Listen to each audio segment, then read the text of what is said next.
Good morning students. आज हम लोग फिर से उपस्थित हैं केमिस्ट्री के चैप्टर फर्स्ट को लेकर के, केमिकल रिएक्शन और इक्वेशन को लेकर के। और इसकी प्रीवियस क्लास में हमने पढ़ा केमिकल रिएक्शन में जो केमिकल रिएक्शन है क्या, केमिस्ट्री है क्या, और केमिकल रिएक्शन के बारे में चेंजेस के बारे में हमने जाना। फिजिकल चेंज के बारे में पढ़ा, केमिकल चेंज के बारे में पढ़ा। अब उसी में अपनी बात आती है केमिकल रिएक्शन। तो केमिकल रिएक्शन में हमने पढ़ा दो तरह के रिप्रेजेंटेशन होते हैं केमिकल रिएक्शन में। एक होता है आपका केमिकल रिएक्शन का जो रिप्रेजेंटेशन होता है वो वर्ड इक्वेशन होता है, और दूसरा केमिकल इक्वेशन होता है। वर्ड इक्वेशन के बारे में कल हम लोगों ने पढ़ा था और आज हम पढ़ेंगे केमिकल इक्वेशन के बारे में। तो चलिए शुरू करते हैं। केमिकल इक्वेशन क्या होता है? Symbolic representation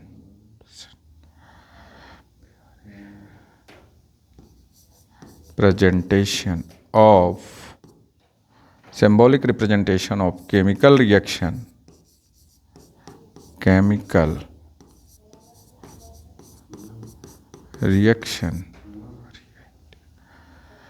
is known as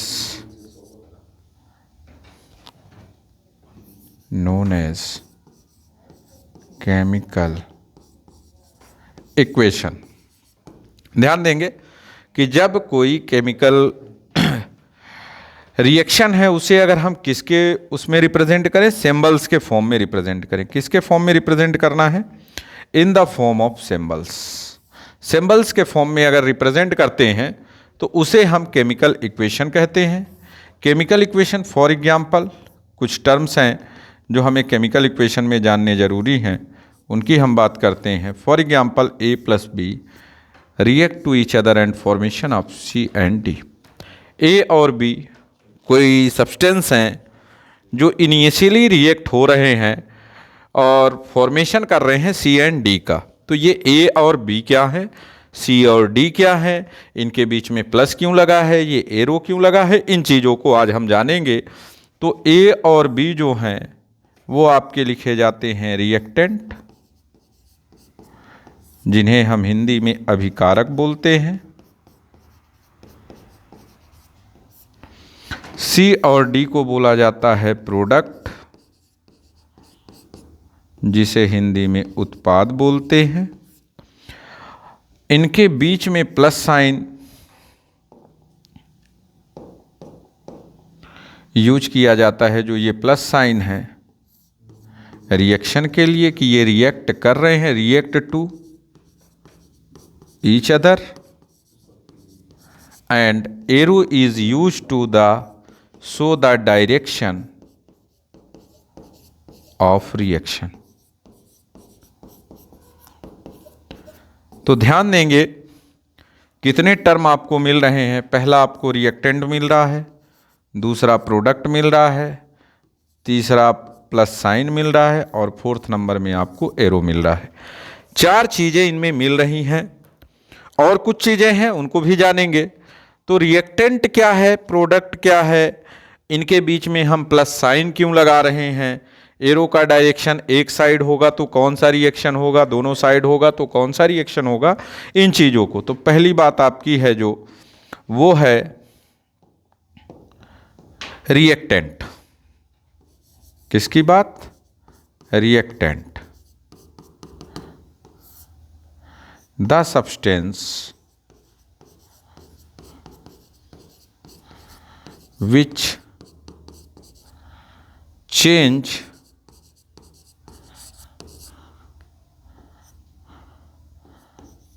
the property of itself after the chemical reaction। after the chemical reaction, ऐसा सब्सटेंस जब कोई भी रिएक्शन हो, इनिशियली लिया गया सब्सटेंस हो और रिएक्शन कंप्लीट हो जाए तो उस सब्सटेंस की प्रॉपर्टी चेंज हो जाए। प्रारंभिक अवस्था में लिया गया means initially taking substance change it's property after a chemical reaction, means वो क्या हो, जो सब्सटेंस हमने ए और बी लिया, फॉर एग्जांपल कि ए एंड बी को हमने शुरू में लिया और इनके बीच में रिएक्शन हुआ और रिएक्शन होने के बाद सी एंड डी का फॉर्मेशन हुआ, तो ए और बी की जो प्रॉपर्टी है, ए और बी की जो प्रॉपर्टी है वो सी और डी की प्रॉपर्टी से क्या हो, चेंज हो, दोनों की प्रॉपर्टी में मैचिंग ना हो, तो ऐसा सब्सटेंस हमारा क्या कहलाता है, रिएक्टेंट कहलाता है या अभिकारक कहलाता है। तो प्रारंभिक अवस्था में लिया गया पदार्थ जो रासायनिक अभिक्रिया के बाद अपनी गुणों को परिवर्तित कर दे वो अभिकारक कहलाता है। या ऐसा सब्सटेंस जो हमने शुरू में लिया और रिएक्शन होने के बाद उसकी प्रॉपर्टी चेंज हो गई। इसके लिए एक एग्जाम्पल लेते हैं और उसे हम देखते हैं। For example sodium hydroxide plus hydrochloric acid, formation of NaCl and H2O। एक का जो कैरेक्टर है वो बेसिक नेचर है, बेस है, दूसरा जो है वो एसिड है, फॉर्मेशन हो रहा है साल्ट, और H2O आपको मालूम ही है कि क्या है H2O, वाटर। तो यहाँ पर सोडियम हाइड्रोक्साइड बेस है। बेस का मतलब कुछ चीज़ें अगर आप लोग जानते ही हैं, बेस का जो कैरेक्टर होता है सोपी इना टच होता है। अगर आप टच करें बेस को तो साबुन, जैसे साबुन सब कोई लगाते होंगे, ऐसा तो है नहीं कि साबुन ना लगाते हों। तो साबुन की तरह अगर टच उस सब्सटेंस का है तो वो सोपी इना टच होता है और बीटर इना टेस्ट होता है, कसैला होता है स्वाद में, तो वो बेस होता है। तो बेस, अब हम बोल दें कि बेस को ले लो और आप चख लो, टेस्ट कर लो, खा लो, तो नहीं खा सकते हैं। दूसरा एसिड, एसिड के बारे में जानते ही हो, सोर इना टेस्ट है, खट्टा होता है और हाईली रिएक्टिव होता है। अगर कहीं पड़ जाए तो उसका इफेक्ट भी एसिड का आप जानते हैं। लेकिन यहीं पर एक सब्सटेंस, जैसे ही ये दोनों रिएक्ट कर रहे हैं, एसिड और बेस या बेस और एसिड, तो ऐसा एक सब्सटेंस बन रहा है साल्ट, जिसे हम अपने डेली लाइफ में यूज़ करते हैं। NaCl का यूज होता ही है। तो इसकी प्रॉपर्टी क्या है, अलग हो गई, और वाटर इसकी भी प्रॉपर्टी।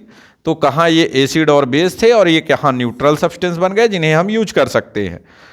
तो इस तरह से ऐसे सब्सटेंस जो इनिशियली हमने क्या किया, प्रारंभ में बेस और एसिड लिया, स्टार्टिंग में बेस और एसिड लिया, after a chemical reaction formation of salt and water, तो ये हुआ रिएक्टेंट। रिएक्टेंट रिएक्ट करके जो मटेरियल बना रहे हैं वो हमारा क्या कहला रहा है, प्रोडक्ट कहला रहा है। बीच में हमने प्लस साइन क्यों यूज किया, तो रिएक्शन को कराने के लिए। अब हम बोल दें नहीं, हमने यहाँ लिख दिया NaOH HCl NaCl H2O और बोल दें कि रिएक्शन हो गया। अगर ऐसा लिखा है तो क्या रिएक्शन हो रहा है, तो आप बोलेंगे नहीं सर रिएक्शन नहीं हो रहा है, क्योंकि आपने यहाँ पर इसे लिखा है ये सोडियम हाइड्रोक्साइड है, सोडियम हाइड्रोक्साइड है, अलग है, ये हाइड्रोक्लोरिक एसिड है,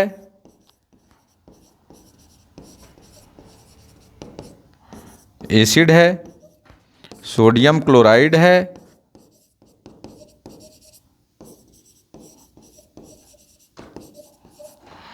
और ये वाटर है। और बोलेंगे कि ये इन सब चीजों का सिंबल आपने लिख दिया, सोडियम हाइड्रोक्साइड का फॉर्मूला आपने लिख दिया, हाइड्रोक्लोरिक एसिड का फॉर्मूला लिख दिया, और सोडियम क्लोराइड का फॉर्मूला लिख दिया, और वाटर का लिख दिया। लेकिन जैसे ही इनके बीच में हमने प्लस का साइन लगाया, एरो का साइन लगाया, ये प्लस का साइन लगते ही हमें ये पता चल रहा है कि इनके बीच में रिएक्शन हो रही है। अगर प्लस का साइन नहीं लगा, जुड़ेंगे नहीं, तो रिएक्शन होगा नहीं। नॉर्मली एक एग्जाम्पल देखो, आप डेली लाइफ में अपने घर में भी काम करते हैं, पढ़ते हैं, और पढ़ने के लिए अगर आपने बुक नहीं खोली, किताब और कॉपी नहीं खोली, और ऐसे हो जाए, तो आजकल तो हो गया ऑनलाइन हम चल ही रहे हैं, तो ऑनलाइन में बुक और कॉपी आप लोग ले करके ही बैठा कीजिए क्योंकि रिवीजन की बहुत ज़रूरत होती है और आप रिवीजन नहीं करेंगे तो भूल जाएगा। लेकिन रिएक्शन की बात कर रहे हैं, सुबह सुबह उठते ही आपको टूथपेस्ट करना है। अब आप पेस्ट हाथ में लिए चले जाएं और ब्रश एक हाथ में लिए रहें, टूथपेस्ट और ब्रश ना मिलाएं और दांत में रगड़े नहीं, तो क्या रिएक्शन होगा? नहीं होगा। और रिएक्शन नहीं होगा, लेकर के पेस्ट और ब्रश गए और वापस आ गए, मुंह धुल लिए चले आए बिना ब्रश किए और बोल दें कि हमने ब्रश किया है, तो वहां पर तो आपने रिएक्शन कोई किया ही नहीं। तो इस तरह से तो जब कोई भी इनिशियली टेकिंग सब्सटेंस हो और वो आपस में रिएक्ट करके एक न्यू टाइप का सब्सटेंस का फॉर्मेशन करें, तो इनिशियली टेकिंग सब्सटेंस आपके रिएक्टेंट होंगे और फाइनली बने हुए सब्सटेंस आपके क्या होंगे? प्रोडक्ट होंगे। अब इसके बाद कुछ एरोज आते हैं जिनमें कि जो डायरेक्शन रिप्रेजेंट किया जाता है, तो उन एरो के बारे में हम जानते हैं। और उन एरो के बारे में जानने के लिए देखते हैं यहां पर types of arrow. Types of arrow. First A number, जो कि वन डायरेक्शन एरो है, one direction arrow. Second,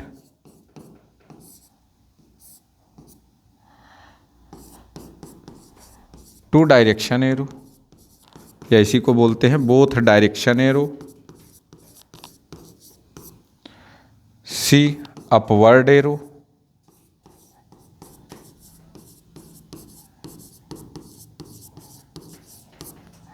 D,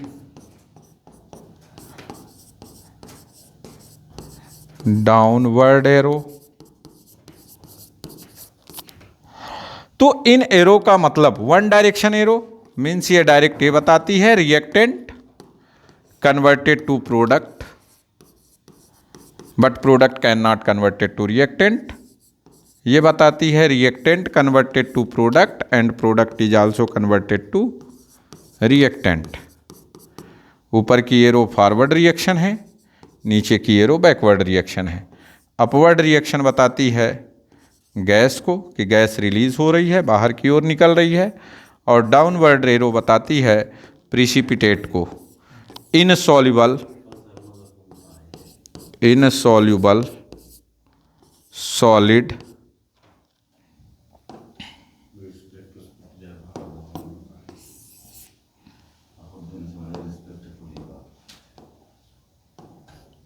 insoluble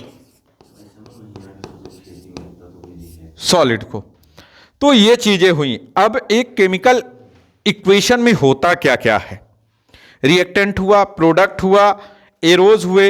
arrows के बाद हम केमिकल रिएक्शन को राइटिंग कैसे करते हैं, केमिकल इक्वेशन को लिखते कैसे हैं, तो यहां पर अब हम यूज करेंगे स्टेप ऑफ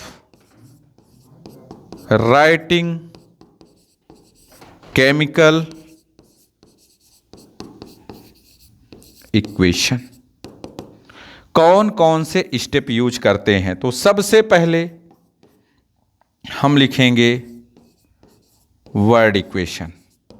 जो भी इक्वेशन दिया है उसे वर्ड फॉर्म में आप लिखेंगे, और वर्ड फॉर्म में लिखने के बाद दूसरा हम करते हैं symbolic representation of reaction. Symbols के फॉर्म में रिएक्शन लिखते हैं, और सिंबल्स के बाद लिखने के बाद इसमें हम क्या करते हैं, रिएक्टेंट को reactant retain in left hand side. Reactant को हमेशा लेफ्ट हैंड साइड पे लिखते हैं,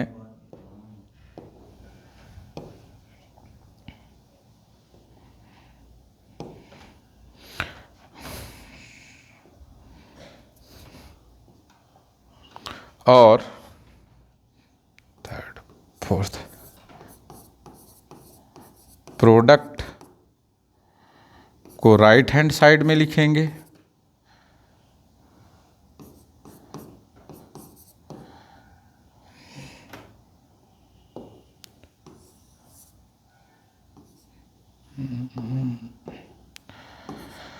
between two reactant, between two reactant we use positive sign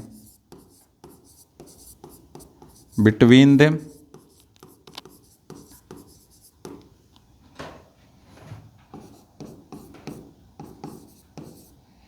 Between reactant and product U0। तो इतनी चीजें हमको याद रखनी है। क्या याद रखना है कि हमेशा जब कभी भी कोई भी रिएक्शन दिया गया है तो उसे हम केमिकल इक्वेशन के फॉर्म में कैसे रिप्रेजेंट करें। तो केमिकल इक्वेशन के फॉर्म में रिप्रेजेंट करने के लिए सबसे पहले अपने को लिखना है वर्ड इक्वेशन। वर्ड इक्वेशन का मतलब जो सिंबल दिया हुआ, सिंबल नहीं दिया हुआ है, रिएक्शन में नाम लिखा हुआ है कि hydrochloric acid react with sodium chloride या सोडियम हाइड्रोक्साइड, पोटेशियम हाइड्रोक्साइड, जो लिखा हुआ है वो लिखेंगे। उसको लिखने के बाद उसके हम सिंबल्स के फॉर्म में कन्वर्ट करेंगे। कैसे, तो देखते हैं। For example, water react with salt, ये दिया हुआ है। Water react with salt, then formation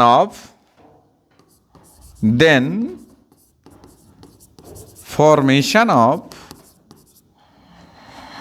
sodium hydroxide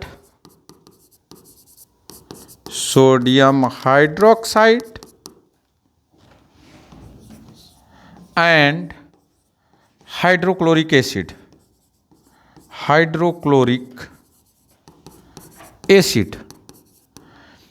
अब यहां पर देखिए, आपको क्लास 9th की जरूरत पड़ गई।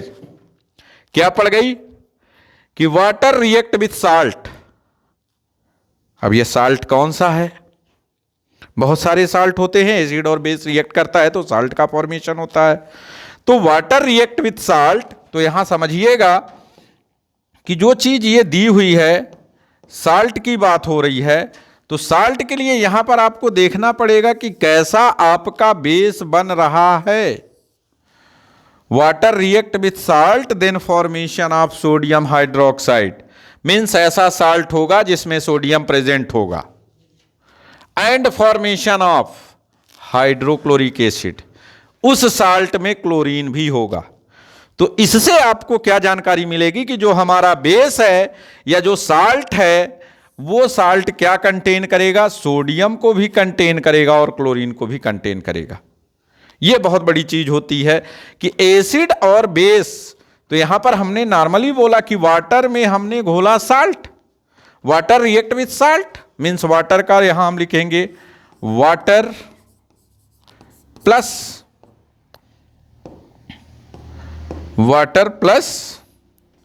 साल्ट। फॉर्मेशन किसका हो रहा है?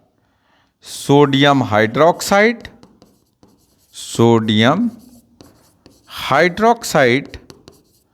And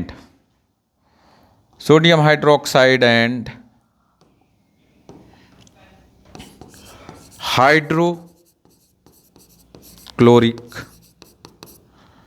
acid. ये हमने वर्ड इक्वेशन लिख लिया। क्या लिख लिया? वर्ड इक्वेशन लिखा कि water, salt, sodium hydroxide, hydrochloric acid. जो चीजें हमको मिली हमने वो लिख लिया। किससे? क्वेश्चन से लिखा। अब हमको इसको किस में कन्वर्ट करना है? वर्ड इक्वेशन को हम कन्वर्ट करेंगे केमिकल इक्वेशन में। तो वाटर का सिंबल आप सबको मालूम है H2O, साल्ट का सिंबल, क्योंकि sodium hydroxide and hydrochloric acid NaCl, formation of NaOH plus HCl। ये हुआ हमारा वर्ड इक्वेशन। के बाद ये केमिकल इक्वेशन हुआ। केमिकल इक्वेशन के बाद हमने लिखा कि जो रिएक्टेंट होते हैं वो हमेशा लेफ्ट हैंड साइड में। तो आप ऐसे देखिए, इस तरह से देखेंगे, नहीं कि आप मुझे देखें और मेरे राइट हैंड को देखना शुरू कर दें और सर आपका ये हाथ लेफ्ट हैंड साइड में है, तो ये मेरा भी ऐसे अगर किया हूं तो ये राइट हैंड साइड है। तो आप अपने आप को ऐसे समझेंगे कि बोर्ड की तरफ आप घूमे हुए हैं और ये आपका लेफ्ट हैंड साइड है, तो ये आपका LHS साइड है और इधर रिएक्टेंट है और ये राइट हैंड साइड है, ये प्रोडक्ट है।